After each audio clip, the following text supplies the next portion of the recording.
মেথডে বলতে আছে সম্রাট কাগজ কলম দেন। যে জীবনে কোনো লেখাপড়াও জানে না, কাগজ কলমে 1 মিনিটের মধ্যে মসজিদের নকশা আটকে দিয়েছে। বাজার ওই মসজিদটাই হইল দিল্লির শাহী জামে মসজিদ। সম্রাট শাহজাহান একদিন স্বপ্নে দেখছে সুন্দর জান্নাতের ভিতরে সুন্দর একটা মসজিদ। উনি জান্নাতে গেছে, সুন্দর একটা মসজিদ দেখছে। তা মোগল সম্রাটগত নিয়ম হইলে যা স্বপ্ন দেখে তা বাস্তবায়ন করতে চায়। এর আগে উনি তাজমহল বানাইছে, ময়ূর সিংহাসন, মতি মসজিদ, কত কিছু। পৃথিবীর ভিতরে সবচেয়ে স্থাপিত শিল্পকলায় মোগলগো সামনে কেউ নেই। এর ভিতরে আবার সম্রাট শাহজাহান হইলেন এই স্বর্ণযুগ স্থাপিত শিল্পকলা। দেশের যে বড় ইঞ্জিনিয়ার ওনারে খবর দিয়েছে, আমার দিক তাকাও, দেশের যে বড় ইঞ্জিনিয়ার ওনারে খবর দিয়েছে, ইঞ্জিনিয়ার গতকাল রাত্রে আমি স্বপ্নে দেখছি সুন্দর একটা ঘর, মসজিদ, এই ঘরটার নকশা করিয়ে দেন। সম্রাট একটু নমুনা পান পৃথিবীতে বা কোনো দেশে এই যে ঘর আছে কিনা? বলে হ্যাঁ মনে নাই, রাত্রে দেখছি, নমুনায় কে দিতে পারবেন না। তাহলে এটা কেমন সম্ভব? সম্রাট এই মসজিদটা দেখলেন, এই জন্য আর একটা মসজিদ একজন নকশা করিয়ে দিতে পারে, কি কথা ঠিক কিনা? তাজমহল একজনে দেখলেন আর একটা তাজমহলের নকশা করিয়ে দিতে পারে, কি কথা ঠিক না বেঠি? কয়লে সম্রাট এর চেয়ে আপনার দেশের যে সবচেয়ে বড় মুক্তি, বড় মুহাদ্দিস, বড় ওলি, বড় আলেম, তারে আপনি ডাক দেন। সে হয়তোবা আধ্যাত্মিক কোনো সাধক গুরু, আপনার রাত্রে কি স্বপ্নে দেখছেন হয়তোবা তারা বলতে পারবে। ঠিক দেশে যে বড় মুফতি, বড় আলেম, তারে ডাক দিয়েছে। এই 400 বছর আগের ঘটনা, বেশি দূরের কথা না। কত বছর আগে? 400 বছর আগে, 400 বছর আগে ঘটনা, বেশি দূরের না। দেশে যে বড় আলেম, নাম করা মুফতি, তারে ডাক দিয়েছে, মুফতি সাহেব, গত রাত্রে আমি একটা মসজিদ স্বপ্ন দেখছি, এই মসজিদের নকশা করে দেন, ওই মসজিদ আমি বানাবো। বলে সম্রাট একটু নমুনা কর। না, নমুনা কিছু মনে নাই, এই মসজিদের নকশা করে দিতে। বলে সম্রাট এটা আমার দেওয়া সম্ভব না, এটা আমি বলতে পারবো না। বলতে কেটা পারবে? কইলা আমার বাবুসখানায় যে একজন বাবুর্চি আছে, ওই বাবুর্চি একজন বড় মাপের আল্লাহর ওলি, সে হয়তো বা পারবে। বাবুর্চি বলতে আছে সম্রাট, হ্যাঁ আপনি রাত্রে এত টাইমে এত সময় আপনি এই স্বপ্নে দেখছেন? কলে হ্যাঁ এই টাইমেই তো স্বপ্নে দেখছি। কলে এই রিমের মসজিদ না? কলে হ্যাঁ এই রিমের একটু মেলতে আছে। কলে সম্রাট দেখছো বাবুর্চি কইতে আছে? কলে সম্রাট একই সময় আমিও স্বপ্নে দেখছি, তবে আমার পুরো স্পষ্ট মনে নাই। আপনার রাজপ্রসাদের লঙ্গরখানার যে মেতর চেনো কেটা? মেতর যে পায়খানা পরিষ্কার করে, বাথরুম পরিষ্কার করে, দুনিয়ায় যেই চাকরি সবচেয়ে ঘৃণিত চাকরি, হরিজন সম্প্রদায় কয়। কয়লে সম্রাট আপনার এই শাহী প্রসাদের, এই মোগল সাম্রাজ্যের যে বড় মেতর, আপনার রাজপ্রসাদের যে মেতর, এই মেতর হয়তো এই স্বপ্নের তাবিজ করতে পারবে, সে আপনি নকশা করতে পারবে। এটা সুবহানাল্লাহ ধরে কবা না? মেতরে ডাক দিয়েছে, ইঞ্জিনিয়ার ফেল, বড় আলেম মুফতি ফেল, বাবুর্চি ফেল, এখন মেতরে ডাক দিয়েছে। বলে কি দেখছেন সম্রাট? বলে রাত্রির অমুক টাইমে অমুক সময় আপনি স্বপ্নে দেখছেন না মসজিদে যাবেন না? কালে এই জমি তো। কালে এটা কোনো ঘটনা? এটা কোনো ঘটনা? মেতরে কোনো পড়ালেখা করে না। আল্লাযীনা জাহাদু ফীনা লানাহদিয়ান্নাহুম সুবুলানা।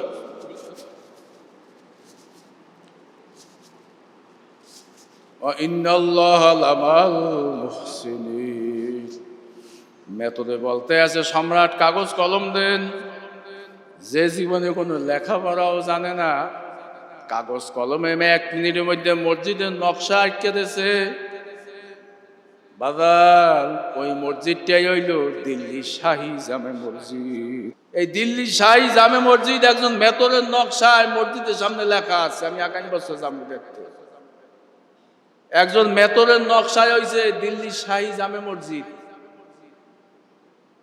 ইতিহাস লাগছে, ইতিহাস ইতিহাস গোলাম মর্তুজা। এই ইতিহাস লাগছে কেটা কও, নাম কও। গোলাম মর্তুজা ভিডিও হয়ে যাইতে আছে, তাম দুনিয়ার মানুষের জানবে কেটা লাগছে। গোলাম মর্তুজার বইতে লেখা 400 বছর আগে গোলাম মর্তুজা লাগছে। ইব্রাহিম আলাইহিস সালামের ঘটনা কইও, ঘটনা হইলে 4000 বছর আগে, আর এই ঘটনা 400 বছর আগে। ওটা যদি সত্য হইতে পারে, এটা সত্য হইতে পারে না।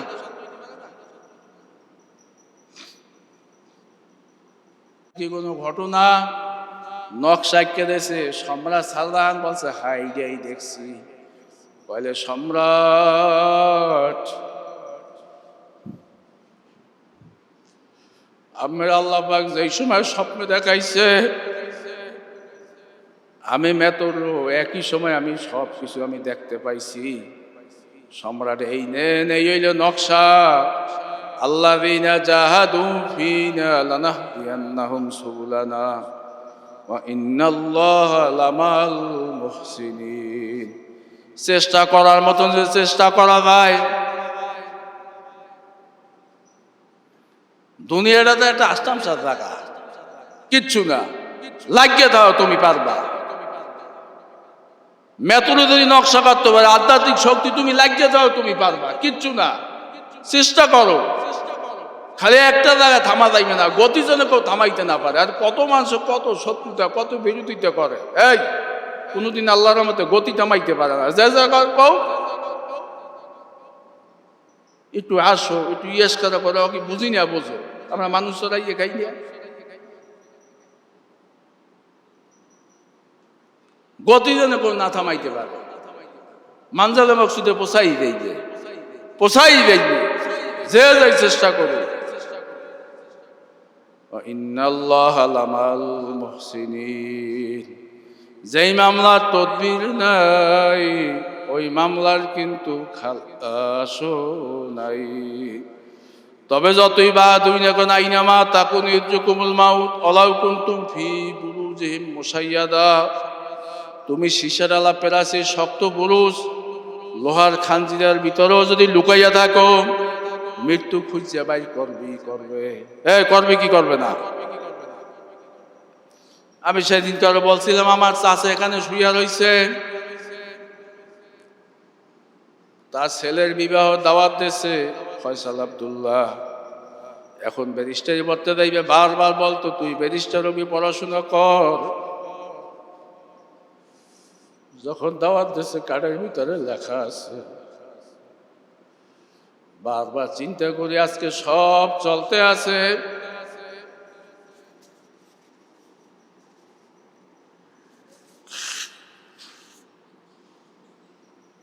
তার বাবা নাই, আর কোনদিন আসব না। এই মাদ্রাসা কত ডোনাররা জমি দিয়েছে। আমাদের এই মজনু সর্দার, মজিবর সর্দার, আবুল ফয়েজ মোল্লা, আজিজ মুন্সি সহ কত মানুষ ডোনার এখানে জমি দিয়ে তারা বিভিন্ন জায়গায় কবরে শুয়ে রয়েছে।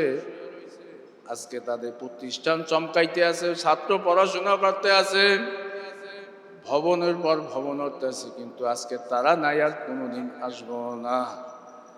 এমন একদিন আসবে, অনেক ছাত্র অনেক শিক্ষক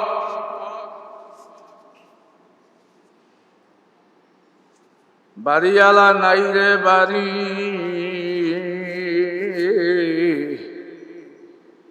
বাড়িওয়ালা নাই রে বাড়ি, নাই রে দুনিয়ায়, আইসো একা যাইবা একা, সঙ্গে কেহ থাকবে না। সব চলতে থাকবে, এমন একদিন আসবে তোমরাও থাকবো না, আমরাও থাকবো না। কি কথা ঠিক নেবে ঠিক, কিন্তু করিয়ে গেলাম রসুলের জিন্দিগি খালি পড়াশোনা করি, খালি কানের মধ্যে ঢোকে বাইরে, করিয়ে গেলাম কি করতে পারলাম মানুষের জন্য? কি এই রসুল যখন মক্কায় ছিল, মক্কায় অনেক জ্বালা, অনেক জুলুম, অনেক নির্যাতন। নামাজ পড়তে দাঁড়াইছে, সেজদা দেশে কাফেররা উটের পচা নারীগুড়ি মাথার উপরে দিয়ে দিচ্ছে। কি কথা ঠিক কিনা? উটের পচা নারীগুলিকে মাথার উপরে দিয়ে দিচ্ছে। এত জ্বালা, রাস্তায় কাটা কুপে তুলতে, নির্যাতন, নিপীড়ন, নিষ্পীষণ, জীবনের শত্রু, জানের শত্রু। শেষ পর্যন্ত আল্লাহর হুকুম, উনি হিজরত করে মদিনায় গেলেন। তোমরা এই ঘটনা সবাই জানো। রাষ্ট্র গঠন করলেন, বদরের যুদ্ধ করলেন, ওহুদের যুদ্ধ, খন্দকের যুদ্ধ, আবার অষ্টম হিজরিতে মক্কা বিজয়ের জন্য কি মক্কায় ঢুকলেন। তাম দুনিয়ার মানুষের জন্য শিক্ষা, মক্কার ভিতরে আল্লাহর হাবিব যে ঢুকছে। তোমরা দেখছো 5ই আগস্ট যখন ক্ষমতার পরিবর্তন, আমি তো গুটিয়ে আসলাম, রাত্রে বরিশাল গেছি। এই আরে প্রাইম মিনিস্টার দেশে চলে গেছে, 1 মিনিটের ভিতরে সংবাদটা হওয়ার ভিতরে কোন আওয়ামী লীগের লোক, অন্য লোক রাস্তাঘাটে নাই। আবার এই রকমের অন্য দল ওই জমে আছে, যে পরিবর্তন হওয়ার সঙ্গে সঙ্গে ওই দল আর সেকেন্ডের ভিতরে রাস্তায় থাকে না। তো মক্কা বিজয়টা ছিল এইরকম, যখন জানছে যে আল্লাহর হাবিব হুজুর আলাইহিস সালাতু ওয়াস সালাম মক্কায় ঢুকছে বিজয় করার জন্য, আরবের কাফেররা সব 10,000 সৈন্য নিয়ে রসুল ঢুকছে, সব পালাইতে শুরু করলো, সব লাইনের পর লাইন, খালি দৌড় আর দৌড়। রহমাতুল্লিল আলামিন আল্লাহর হাবিব হুজুর আলাইহিস সালাতু ওয়াস সালাম, যিনি প্রধান সেনাপতি, রসুল, তাজদারে মদিনা, আকায়েদে নামদার, কত বড় মহান ব্যক্তিত্ব, আল্লাহর দোস্ত। দেখতে আছে এক বুড়ি অনেকগুলো বোঝা নিয়া রাস্তা দিয়ে যাইতে আছে। তো বুড়িরা, মহিলা যদি হয় একটু স্বাভাবিকভাবে একটু কিসবন না, কিসবন। আমার মনে আছে আমার দাদি যে সময় ঢাকা যাইতে, এই পানের কুটুয়া, থালের বাড়ি সব লইতে লইতে অনেক বোঝা হইয়া যাইত। বাপের বাড়ি যাইতে 10 পয়সা স্বপ্নের মতো। 30 বছর আগের কথা কই, আগাই যেতাম অনেকগুলো বোঝা। মহিলারা, বুড়া মানুষ কোনটা লাগিয়ে বয়, কি লাগিয়ে বয়। তো বুড়ি ছিল কিসবন টাইপের, সব কিছু ক্যাহে কোলে মাথায় লইয়া রওনা দিয়েছে। যিনি প্রধান সেনাপতি, যিনি দলের আমির, যিনি মদিনার বাদশাহ, মক্কার শাসন কেবল ক্ষমতায় নেবে, রহমাতুল্লিল আলামিন রসুল যাই বলতেছে, বুড়িমা আপনি কোথায় যাইবেন? বলে, বাবা তোমার কাছে বললে তো কোনো লাভ নাই, আমার আত্মীয় স্বজন, ছেলে পান, ভাই বেড়াদার যারা আছে সব আমার থইয়া পালাইয়া চলিয়ে গেছে, আমরা হইলে করতাম কি? বুড়ি আমনে এই জায়গায়? বলে, বাবা মোহাম্মদের জ্বালায় তো মক্কায় টেকতে পারি না, কয়েক বছর আগে মদিনায় গেছে, রাষ্ট্র গঠন করছে, এই দেশ আবার দখল করতে আসছে, তার জ্বালায় টেকতে পারি না, তার ডরে চলিয়ে যাইতে আছে, আমরা হইলে করতাম কি? বুড়ির 2টা পাড়া দিতাম, পতাকা নেতা। তাম দুনিয়ার মানুষের জন্য শিক্ষা। বুড়ি তো কিছু বললই না, বরং বললো, বুড়ি আপনার বোঝাগুলো সব আমার দেন, মানবতার মুক্তির দূত।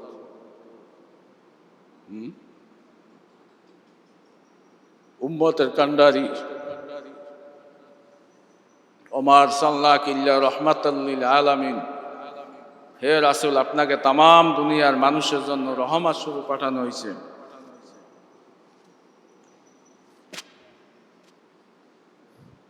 যার গায়ে মশা মাছি পড়া ছিল হারাম, রসুলের গায়ে জীবনে মশা মাছি পড়ে নাই। কে হে? যিনি বাদশাহ, হ্যাঁ, মাথার উপরে বোঝা, কে হে বোঝা, কোলে বোঝা। আল্লাহর হাবিব সামনে হাঁটতেছে, বুড়ির এই আচরণটা দেখে এত খুশি হইছে, ডাক দিয়ে বলতেছে, বাবা কোথায় তোমার বাড়ি? আহ, কোথায় তোমার বাড়ি? বাবা তোমার মতন একটা লোক যদি এই দেশের বাদশা হইতো তাইলে কতই না ভালো হইতো। বুড়ি ডাক দিয়ে বলতে আছে, বাবা তোমার কোথায় বাড়ি? তুমি তো মানুষ না, তুমি হইল দেবতা। মুহাম্মদ অনেক জ্বালাইছে, অনেক নির্যাতন, অনেক নিপীড়ন। আমরা তো মানুষের মাপই করতে পারি না, একটু কথা কইলি গরম হইয়া উঠি, একটু কথা কইলি সহ্য করতে পারি না, বোঝা তো দূরের কথা, কোনো মানুষের মধ্যেই তো পড়ি না। সিরাতের মাস, তোমরা সিরাতের অনুষ্ঠান করছো, সিরাতের মাস, রসুলের 63 বছরের জীবন তাম দুনিয়ার মানুষের জন্য তো মডেল, একটা আইডল, একটা গবেষণা তাম দুনিয়ার মানুষের জন্য। চিন্তাই তো করা যায় না। বাবা কোথায় তোমার বাড়ি? আল্লাহর হাবিব সামনে হাঁটতে আছে, বুড়ির দিকে তাকায়ও না। দুনিয়াতে দেখবেন ভালো, যদি বড় মার্ডার কেসে আসামি হয়, যদি জানতে পারে এই ওসি বা এই দারোগা অনেক সময় থানায় যাওয়ার আগেও স্ট্রোক করে মারা যায়। কথা ঠিক নেবে ঠিক? কেমন রহমাতুল লিল আলামিন আল্লাহর হাবিবের চেহারাটা সামনের দিকে রাখছে, চিন্তা করছে বুড়ি যদি ঠিক পাইয়া বয় যে এই নবী, বুড়ি জায়গায় বইয়ে এইখানে হাট ফেল করিয়ে মারা যায়। আল্লাহর হাবিব সামনে হাঁটতে আছে, বুড়ি পিছনে হাঁটতে আছে, মাঝে মাঝে বুড়ি গাইল দেয়। আর বর্তমানে যেই লোকটার কান্দে বোঝা, মাথায় বোঝা, তারে ধন্যবাদ জানায় আর বলে, বাবা তোমার মতন একটা লোক যদি এই দেশের বাদশা হইতো তাইলে কতই না ভালো হইতো। পাহাড়ের গুহায় যাইয়া হাজার হাজার হাজার মানুষ যাইয়া রসুলের ভয়ে পালাইল। কাছাকাছি যখন পড়ছে, বুড়ি এইবার ডাক দিতে আছে, আয় আয় আয়। আল্লাহর হাবিব চিন্তা করলে এখন পরিচয়টা দিয়ে দিই, আত্মীয় স্বজন কাছাকাছি, এখন তো আর বুড়ি ভয় পাইবে না। বুড়ি বলতে আছে, বুড়ি ম্যাম তুমি যেই মোহাম্মদ এতক্ষণ গাইতেছ, সেই মোহাম্মদই হইল আমি। জোরে বলি সবাই সুবহানাল্লাহ। রহমাতুল লিল আলামিন বুড়ির দিকে তাকাই মিষ্টি হাসিয়ে বলতে আছে, বুড়িমা যেই রাস্তায় নবীরে গাইল দিলা, সমস্ত রাস্তার ভিতরে আমি সেই মুহাম্মদুর রাসূলুল্লাহ সাল্লাল্লাহু আলাইহি ওয়াসাল্লাম ছিলাম। আদমিয়া দাদাই বা জব মুসলমা করদাই, আয় খোদা করবা সওয়াত এহসাব আর এহসাব করদাই। খালি খালি আল্লাহ কইছে, ওমা আরসালনাকা ইল্লা রাহমাতাল লিল আলামিন। নবী আপনাকে শুধু বাংলাদেশ না, বরিশাল না, ভারত না, পাকিস্তান না, আমেরিকা না, তাম দুনিয়ার মানুষের জন্য রহমত স্বরূপ। কথা ঠিক না বে ঠিক? এইবার বুড়ি যখন ঠিক পাইছে, বুড়ি খুশিতে আল্লাহর হাবিবের চতুর্পাশে ঘোরে আর বলতে আছে, বাবা তোমার সাথে আমি অপরাধ করছি, অন্যায় করছি, সমস্ত রাস্তায় তোমারে গাইল দিলাম, তোমার ভয় আমি বাড়িঘর ছাড়লাম, তুমি যদি আমার বোঝা টানতে পারো, তোমার সেই ভালো মানুষ তো আর কোনোদিন আসো না, আর কোনোদিন আসবো না। এইবার বুড়ি ডাক দিতে হলো তার এলাকাবাসীর, আয় আয়, তোরা কার জন্য পলাইছো? তোদের কোনো চিন্তা নাই, ভয় নাই। যেই মোহাম্মদের জন্য পলাইছো সে তো আমারে নিয়ে আসছে। পাহাড়ের গুহায় হাজারো লোক যারা দেখতেছেন, যেই মোহাম্মদের ভয়ে বাড়িঘর সাল্লাম, সেই মোহাম্মদই তো বোঝা টেনে নিয়ে আসছে। লোকগুলো সব রসুলের চতুর্পাশে ঘুরে আর বলতেছি, ইয়া রসুল আল্লাহ, ইয়া হাবিব আল্লাহ, ইসলাম এত সুন্দর, আপনি এত ভালো মানুষ, আপনি আসলেই তো মানবতার মুক্তির দূত। রসুল, আপনাকে আমরা চিনতে পারি নাই। বুড়ি আল্লাহর হাবিবের দিকে তাকায়, খুশিতে আত্মহারা।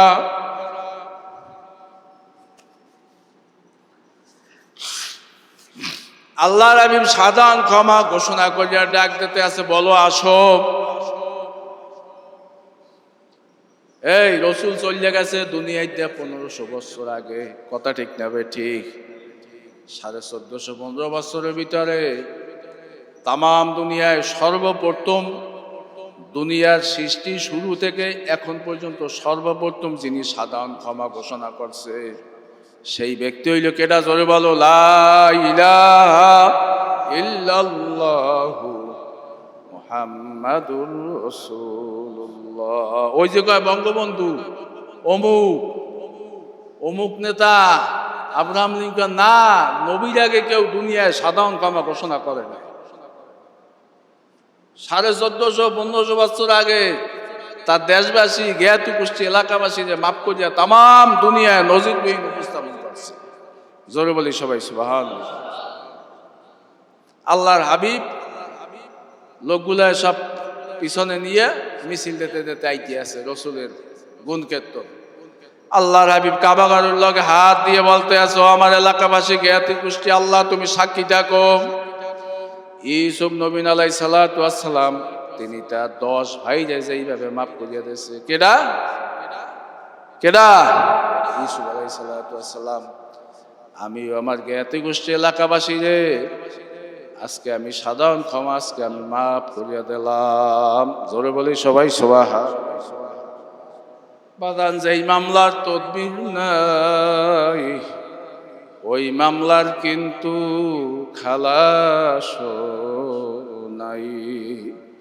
हकीकत से तो दुनिया बेखबर है, दुनिया की नुमाइश पर नजर है। দুনিয়ার জিন্দেগির একটা শুরু আছে, কইতে না কইতে শেষ হইয়া যায়।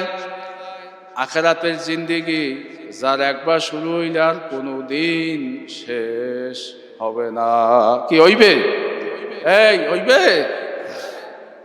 কই দাদাই, কই দাদি, কই বাবাই, কই চাচি, কই নানাই, কই নানি, কই? হঠাৎ একদিন আওয়াজ আসবে, নাই, অমুকে নাই, অমুকে নাই।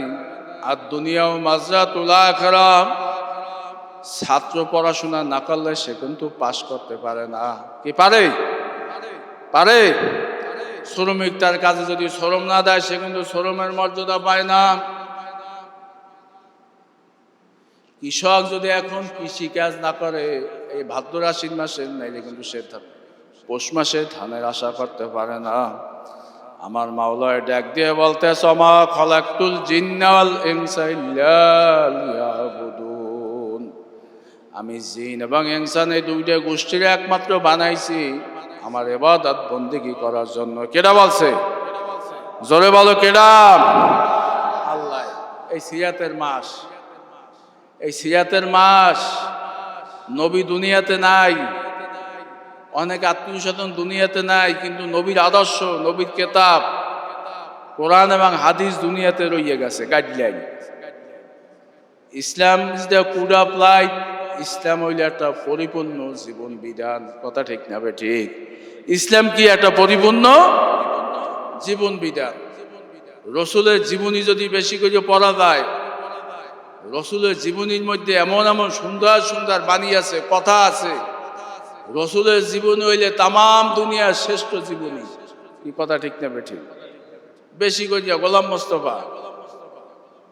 মোস্তফা লেখা নবীজির জীবনী, হাজারো পণ্ডিতের লেখা, যেই মামলার তদবির নাই ওই মামলার কিন্তু খালাসও নাই।